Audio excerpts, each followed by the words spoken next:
ready anytime. Okay. All right. At 4 o'clock this afternoon, officers from the Conroe Police Department responded to this location right out here, the Sunbeam Bakery. The officers responding to a man with a gun threatening employees inside the Sunbeam Bakery.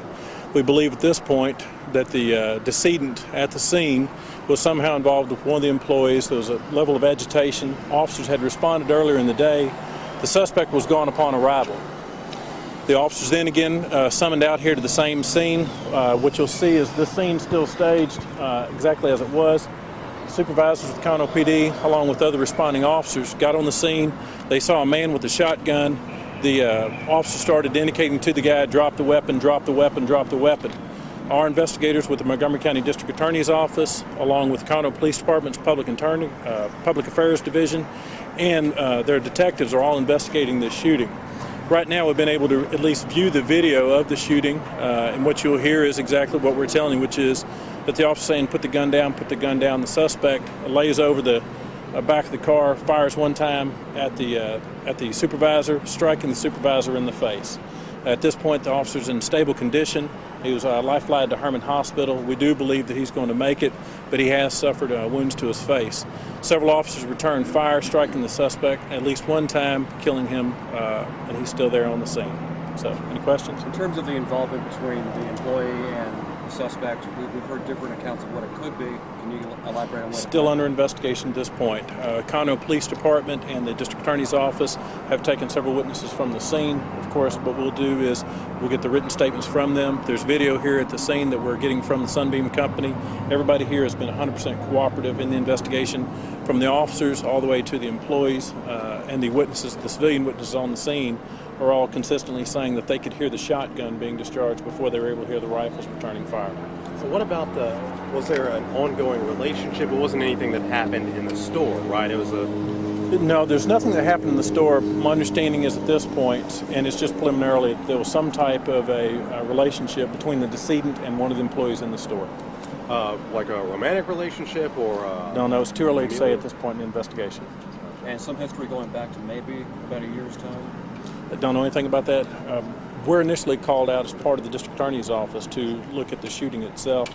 And so what you're talking about would be background information, what was the relationship between the decedent and the employees. There are several vehicles there that had all the tires slashed. We were able to recover a pocket knife from the decedent's pocket along with... Employee vehicles? Yeah, they're believed to be employee vehicles. The decedent's vehicle is there, an employee vehicle is there, and there's a pickup truck in the back, and all the tires have been slashed. We were able to recover the pocket knife and several other rounds for the .410 shotgun. So it's believed that the decedent slashed the tires when he was angry outside? Yes, it appears so at this point. Yes. Everybody's car basically in the parking lot had all the tires are slashed except for the ones on his vehicle. Sorry, Except for his vehicle. There's two vehicles with all the tires slashed. There's three vehicles there on the scene. The vehicle that the decedent owns, none of the tires were slashed on it. The other two vehicles' tires were slashed. What's the word from the hospital? We heard that he was walking around when we were talking earlier. Is that still the case? You're talking about the decedent? From my understanding, he was laying right there. At the hospital. I don't know the officer's condition. What we're hearing from the hospital, he's in stable condition. He's received at least two wounds, one to his forehead and one to his eye. So I think that the injury to the eye is the more the grave wound, the one that everybody's more concerned about at this point. How long has he worked for?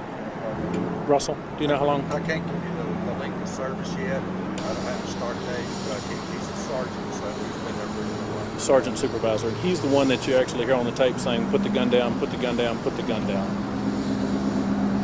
All right, anything else? What's next? What type of weapon was he shot with?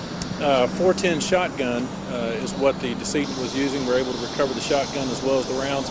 I don't know which the wounds, or which there were officers here with shooting .223s as well as pistols. And so at this point, we'll send him off to Dallas for the medical examiner's office.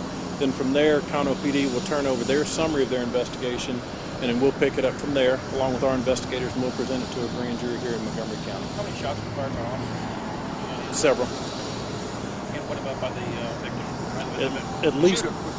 At least one.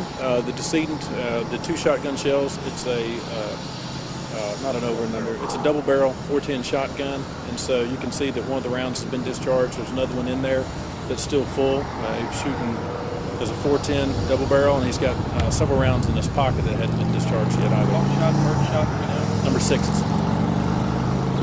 number 6s.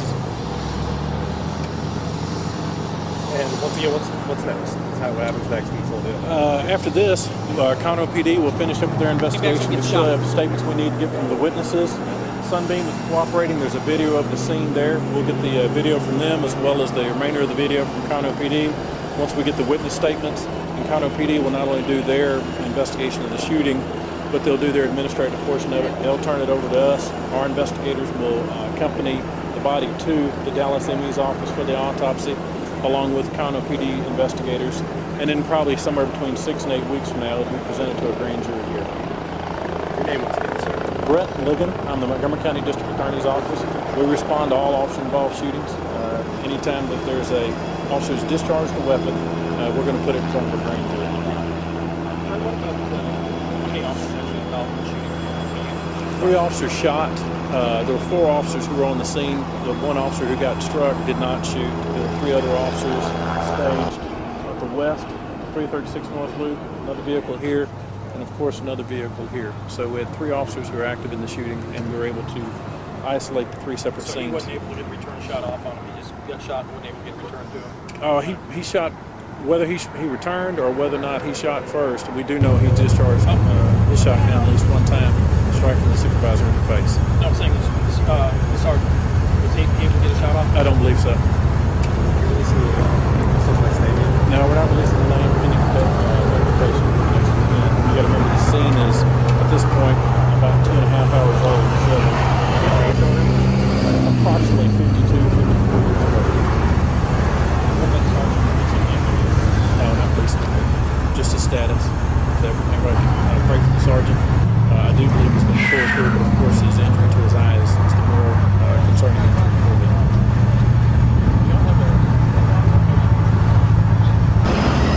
He's not. There is his identification indicates he will be from Lincoln County. Another man at this point, because I think so, hasn't been his eyes, which is concerning notification.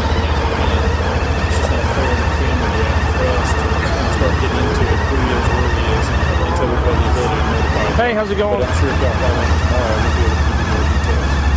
It's just, you got to do the right thing by the family. But tell me what your feeling is on when the officer first got on the scene. He was told dispatch to tell him to get back from the glass. What do you think? Yeah, we were able to determine from what we're able to hear at this point and from other witnesses that the supervisor is saying, put down the weapon, put down the weapon, put down the weapon. We're also aware of another conversation between the supervisor and dispatch wherein he indicates to them, tell the witnesses or tell the civilians to get away from the window. At this point, it appears as if the supervisor's reluctance to fire, even though the shotgun was pointed at, was based upon his concern of the witnesses. Now, this is still preliminarily in the investigation, and we'll see more. But at this point, it's not too much of a stretch to say that what the supervisor did was put himself in harm's way to save the others. Thanks.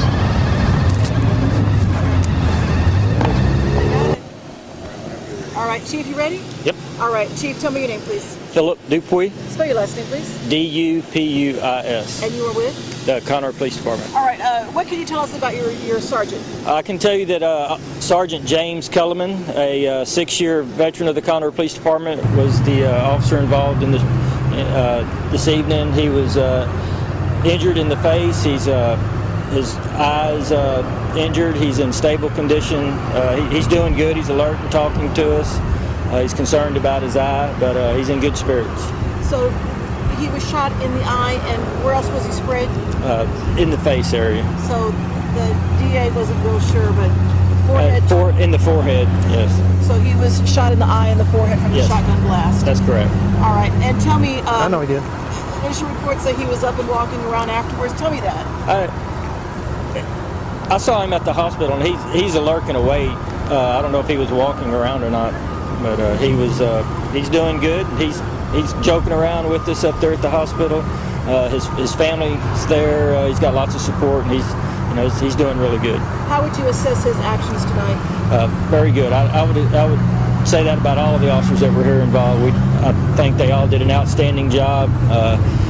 We couldn't ask for a better turnout with the sergeant than what we have, other than But in terms of the suspect, this was a very deadly situation. What can you tell us about the motive or for the reason for the suspect being here? I don't have any of that information. As soon as I got here, I went down to Herman, and I don't have any information on the actual Events here? All right, so tell us more about the sergeant that was involved in this shooting. Do you know any reason why he did not fire his own weapon? No, I do not. All right, and what happened after he was shot? Was there a call for help immediate, or tell me that? I don't have any information in regards to that. Talk to me about being in the hospital. Tell me more about his spirits and everything.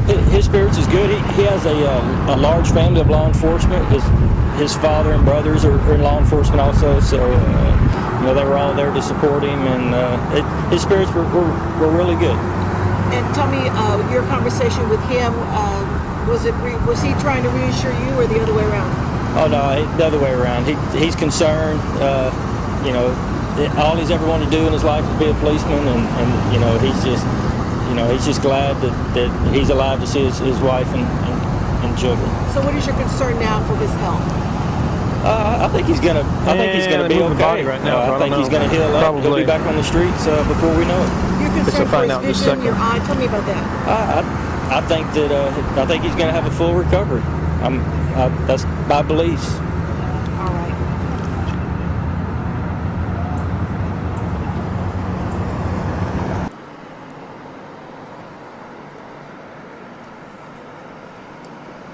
DA's fixing to come over and talk to us.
K-E-L-E-M-E-N. K-E-L-E-M-E-N. And he's a third.